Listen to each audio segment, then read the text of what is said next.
दूसरा पक्ष हाँ हाँ कितना कानून के हिसाब से काम करता है, इस पर मैं कुछ नहीं टिप्पणी नहीं करूंगा। वो जनता के सामने है, जनता देख रही है कि वो लोग क्या क्या कर रहे हैं। ठीक है ठीक है। पर जो कोर्ट ने किया है वो न्याय की दृष्टि से किया है, और जो जो न्यायिक प्रक्रिया है और न्यायिक मर्यादा है वो यही है कि अगर कोई बात डिसाइडेड नहीं है, पेंडिंग है, तो उसको डिस्प्यूटेड स्ट्रक्चर ही कहा जाएगा। अब मुस्लिम पक्ष मानता है नहीं मानता है, वो तो सफ़ेद नहीं मानते, काले को काला नहीं मानते। मंदिर सामने दिखे तो उसको मस्जिद बोल रहे हैं। तो उनके मानने न मानने से तो कानून नहीं चलेगा, कानून तो उस पर चलेगा कानून क्या है। तो इसलिए कोर्ट का आदेश जो है बिल्कुल सही है, और कोर्ट ने कुछ नहीं कहा है, कोर्ट ने कहा है कि डिस्प्यूटेड स्ट्रक्चर। जी। लेकिन एक सवाल और उठता है कि आखिर ये पूरा जो स्ट्रक्चर है एएसआई के कंट्रोल में है, एएसआई उसमें अपना देखरेख में काम कर रही है, लेकिन ये बार बार मुस्लिम पक्ष उसमें रंगाई पुताई की मांग क्यों कर रहा है? क्या एएसआई उसमें रंगाई पुताई नहीं कर सकता? इनको कोर्ट जाने की क्या जरूरत पड़ गई? ये सवाल जरा आप बताइए हमारे दर्शकों को। देखिए ऐसा है कि यही तो मेरा सूट है, यही मेरा सूट है कि शुरू से आज तक एसआई को उन्होंने घुसने नहीं दिया, एसआई को अपना काम नहीं करने दिया।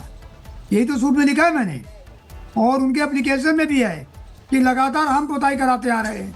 और जो पुताई पिछली बार कराई थी उसमें एनामिल पेंट लगाकर इतना गाढ़ा पेंट लगाया है कि जो भी उसके अंदर जो भी हिंदू चिन्ह थे वो सब कवर कर दिए गए, और चाहते थे कि जो कुछ बचा खुचा है वो भी पूरा कर दें। इसी के तो एप्लीकेशन आई है, इसीलिए विरोध कर रहे हैं। जी, एसआई को पावर है, लेकिन ये सवाल है कहाँ उठता है कि वो कह रहे हैं कि वहाँ काइया जमी हुई है, वहाँ बहुत गंदगी है। क्या अब तक नहीं था? ये डिस्प्यूट तो अभी कुछ महीनों पहले आया है, उसके पहले साफ सफाई का ध्यान क्यों नहीं आया? देखिए सब बहाना है, और सफाई के बारे में मुझे भी कोई दिक्कत नहीं है। कोर्ट ने आदेश कर दिया है एसआई साफ सफाई करावे, एसआई ने कहा करा रहे हैं। आज कोर्ट के सामने स्टेटमेंट आ गया है कि हाँ करा रहे हैं, तो दोनों पक्षों को आपत्ति नहीं है, तो सफाई हो, इसमें कोई दिक्कत नहीं है। पेंटिंग जो है वो सीरियस है, और पेंटिंग हमारा सीरियस ऑब्जेक्शन है कि पेंटिंग नहीं हो सकती है। अभी तो मामला ये है कि जामा मस्जिद है कि जमी मस्जिद है, जो नोटिफिकेशन है इसके बारे में, किसके बारे में, जो एग्रीमेंट है उसके किसके बारे में। क्योंकि वहाँ एक एक चीज़ इस तरह से की गई है कि मुस्लिम पक्ष जितना गलत कर सकता है उतना कर रहा है। अब जो चीज़ जुमी मस्जिद है, जमी मस्जिद है, उसको जामा मस्जिद कह रहे हैं। जामा मस्जिद वहाँ से 6 किलोमीटर दूर है, ये जमी मस्जिद है, ये अलग है। भाई ये लोग जिधर फायदा देखते हो उधर नाम बदल देते हैं, खाली अल्ली बब्बे का फ़र्क होता है। तो हम लोग मुस्लिम हिसाब से गवर्न नहीं हो सकते, हमको कानून के हिसाब चलना है, और कानून के हिसाब से हम भी चल रहे हो, कोर्ट भी चल रही है, और उसी हिसाब से चलेंगे। जी। इस शब्द के आ जाने से, जैसा कि आपके कहने के बाद कोर्ट ने माना कि ये विवादित ढांचा है, इस शब्द के ऑर्डर में आ जाने से ये मामला कितना बदल जाएगा, और इस पर आगे क्या आप उम्मीद कर सकते हैं कि आगे क्या प्रभाव पड़ेगा? मैं इस पर कोई टिप्पणी नहीं करूंगा।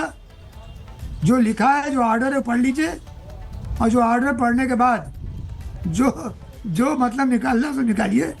परंतु इतना तय है कि जब तक डिसाइड नहीं हो जाता तो ये विवादित ढांचा ही कहा जाएगा, सीधी सी बात है। अब क्या निकलता है, कोर्ट का आदेश है, लेकिन अभी सुप्रीम कोर्ट अभी सुप्रीम कोर्ट ने हलफनामा दिया है, जिला प्रशासन ने वो कहा है कि पूरी मस्जिद जो है वो सार्वजनिक जमीन पर बनी हुई है। और जो यहाँ तक कुआं की बात है, कुआं जो बाहर बना था, जिसको कि मस्जिद कमेटी कह रही थी कि ये मेरे दायरे में आता है, उसको भी कहा है कि मस्जिद कमेटी ने गलत बात की है। तो ये आप कैसे देखते हैं कि लगातार जो सार्वजनिक जमीन पर है उसको भी एक वक्फ की संपत्ति माना जाए, यानी कि मंदिर को भी वो अपने, मस्जिद को भी वो अपनी संपत्ति मान रहे हैं, कुआं जो बाहर उसको कह रहे हैं कि हमारे दायरे में है। तो ये क्या दिखता है आपको इस पे? वक्फ के बारे में कोई सबूत नहीं है कि ये प्रॉपर्टी की वक्फ हुई, ना कोई वक्फ का नोटिफिकेशन है, ना कोई वक्फ डीड है। तो वक्फ चिल्लाने से तो पार्लियामेंट हाउस भी वक्फ है, ये तो कहने की बात है। तो वक्फ कहने वक्फ नहीं हो जाता है। और बाकी कोर्ट में स्टेट गवर्नमेंट ने एफिडेविट दिया है, मामला सब जुडिस है, जो भी कोर्ट में है, मैं उस पर अभी आज कोई टिप्पणी नहीं करूँगा। पर इतना तय है कि वक्फ के बारे में न कोई नोटिफिकेशन है और न किसी प्रकार का कोई वक्फ डीड है और न आज तक ये सामने आया है कि वक्फ कैसे है। तो वक्फ की कहानी तो बिल्कुल गलत है और बाकी मामला पेंडिंग है सुप्रीम कोर्ट में, उसके बाद जब होगा तभी बात होगा, आज कोई टिप्पणी नहीं करूँगा। हरिशंकर जी, मैं ज़रा इसको और थोड़ा विस्तार से समझना चाहती हूँ, क्योंकि कोर्ट का ये कहना कि ये विवादित स्थल है और विवादित स्थल ही से लिखा जाएगा, जिसकी मांग हिंदू पक्ष ने कही थी, ये किस ओर इशारा करती है? क्योंकि देखिए बहुत सारे सबूत होंगे जो कोर्ट के सामने रखे गए होंगे, जिसके आधार पर कोर्ट ने ये बात कही होगी। देखिए, मैं इन सब बातों पर कोई टिप्पणी नहीं करूँगा, केवल इतनी बात कहूँगा कि सिविल लॉ फिक्स है कि जब कोई चीज़ दो पक्षों विवादित है तो उसको एक ही पक्ष के में नहीं कहा जा सकता। जैसे मंदिर और मस्जिद है तो न कोर्ट आज मंदिर कह सकती है न मस्जिद कह सकती है, आज की तारीख में विवादित ढांचा ही कहा जाएगा। और वही बात कोर्ट ने कही है, जो कि न्यायिक प्रक्रिया के तहत एक सामान्य प्रक्रिया है। श्री राम जन्मभूमि केस में भी जब तक डिक्लेयर नहीं हुआ था तब तक उसको विवादित ढांचा ही कहा गया। जी, ये शुक्रिया। सिविल प्रक्रिया, परंतु इस सही बात को भी मुस्लिम मानने को तैयार नहीं है। ठीक है, बहुत बहुत शुक्रिया हरिशंकर जैन जी, हिंदू पक्ष के वकील हमारे साथ जुड़े थे। अखिलेश जी, आपका भी बहुत बहुत शुक्रिया जानकारी देने के लिए। देखिए, विवादित स्थल को लेकर के आखिरकार कोर्ट की तरफ से टिप्पणी की गई है। इससे पहले हमने आपको बताया कि मुस्लिम पक्ष ने क्या कहा। मुस्लिम पक्ष ये कह रहा है कि हम इसे मस्जिद ही कहेंगे, लेकिन इसी निर्देश के बाद अब हिंदू पक्ष ने खुशी जाहिर की है। आपको सुनवाते हैं। ये सनातन का परचम लहरा रहा है, झूठे तथ्यों के आधार पर और दबाव बना करके तमाम जगहों पर जो कब्जा किया गया है, अब उसका समय आ गया है। ये आप ऑटोमेटिकली भगवान की ऐसी अनुकंपा होगी, चूँकि श्री भगवान कल्कि का अवतरणीय स्थल है, ये बहुत ही जल्दी सब परिवर्तित हो जाएंगे और जितने झूठे तथ्य हैं वो सब निराधार साबित होंगे। और ये विवादित स्थल नहीं, हरिहर मंदिर है और हरिहर मंदिर के नाम से जाना जाएगा और हम इसमें पूजा करने सीधी जाएंगे। क्या कहेंगे आप? विवादित इमारत अब इलाहाबाद हाई कोर्ट बोल रहा है। मेरी समझ से हाई कोर्ट ने जैसा आदेश दिया है उसको अक्षरशः पालन करना चाहिए और जो बोर्ड यहाँ पे लगा है जामा मस्जिद का, उसको बदल के विवादित स्थल कर देना चाहिए।